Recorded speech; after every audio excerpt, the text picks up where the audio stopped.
Breaking news చూస్తున్నాం. మాజీ MP YCP నేత గోరంట్ల మాధవ్ను పోలీసులు గుంటూరు మొబైల్ కోర్టులో హాజరుపరిచారు. కోర్టు మాధవ్కు ఈ నెల 24 వరకు రిమాండ్ను విధించింది.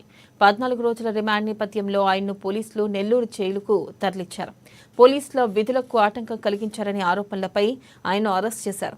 మాధవ్తో పాటు మరో 5 నిందితులకు కూడా కోర్టు రిమాండ్ విధించింది. వైఎస్ భారతిపై అసభ్యకర వ్యాఖ్యలు చేసిన చేబ్రోలు కిరణ్ కుమార్ను పోలీసులు అదుపులోకి తీసుకుని ఎస్పీ కార్యాలయానికి తరలిస్తూ ఉండగా మాధవ్ అడ్డుకోవడానికి ప్రయత్నించారు. ఇక గుంటూరులోని చుట్టుకుంట జంక్షన్ వద్ద తన కారును అడ్డుగా ఉంచి కిరణ్ కుమార్పై దాడికి యత్నించారు.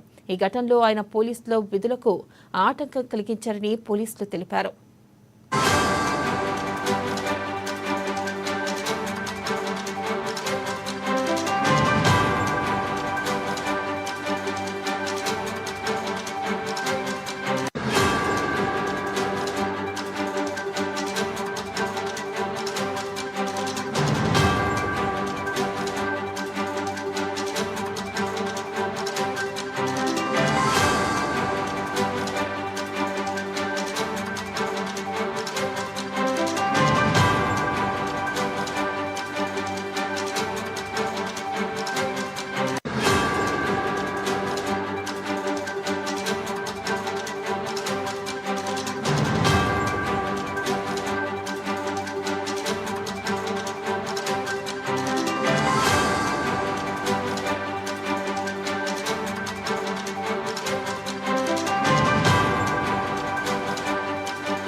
బ్రేకింగ్ న్యూస్ చూస్తున్నాం. మాజీ ఎంపీ వైసీపీ నేత గోరంట్ల మాధవ్ను పోలీసులు గుంటూరు మొబైల్ కోర్టులో హాజరుపరిచారు.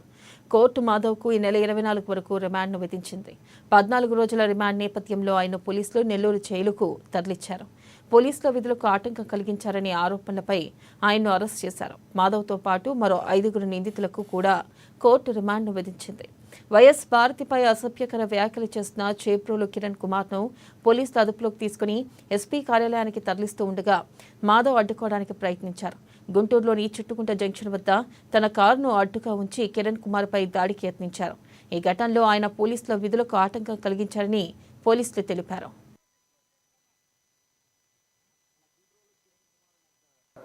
సోషల్ మీడియాలో అసంఖ్యంగా మాట్లాడిన న్యూస్ని నిన్న మనం ప్రెస్ మీట్కి తీసుకొని వచ్చినప్పుడు గోరంట్ల మాధవ్, రమేష్, కల్లా దామోదర్, శివప్రసాద్, శివయ్య, సురేందర్ వీళ్ళందరూ కూడా ఆల్ 6 మెంబర్స్ కూడా సత్యసాయి డిస్ట్రిక్ట్, అనంతపురం డిస్ట్రిక్ట్ చెందిన వాళ్ళు. వీళ్ళు తుగుంట జంక్షన్లో C Mangalagiri rural, SI Mangalagiri rural అందరూ అక్యూస్ని చీబ్రోల్ కిరణ్ కుమార్ని వెహికల్ తీసుకుని రాగా చుట్టుకొండ జంక్షన్లో సిగ్నల్ పడగా అక్కడ స్కూల్ బస్ అన్ని ముందుకు నిలబడగా వెహికల్ని ఆపడం జరిగింది. 2 వెహికల్ రావడం జరిగింది. అలాగా వచ్చినప్పుడు అక్కడ ఆ చీబ్రోల్ కిరణ్ కుమార్ని కొట్టడానికి ప్రయత్నించడం, దాన్ని ఆపడానికి వచ్చిన పోలీస్తో పాటు కూడా గొడవ చేయడం, తర్వాత అక్కడ నుంచి వెంటపడి ఇక్కడ డిస్ట్రిక్ట్ పోలీస్ ఆఫీస్ వరకు రావడం అనేది జరిగింది. దాని మేరకు మన కేసు రిజిస్టర్ చేయడం జరిగింది.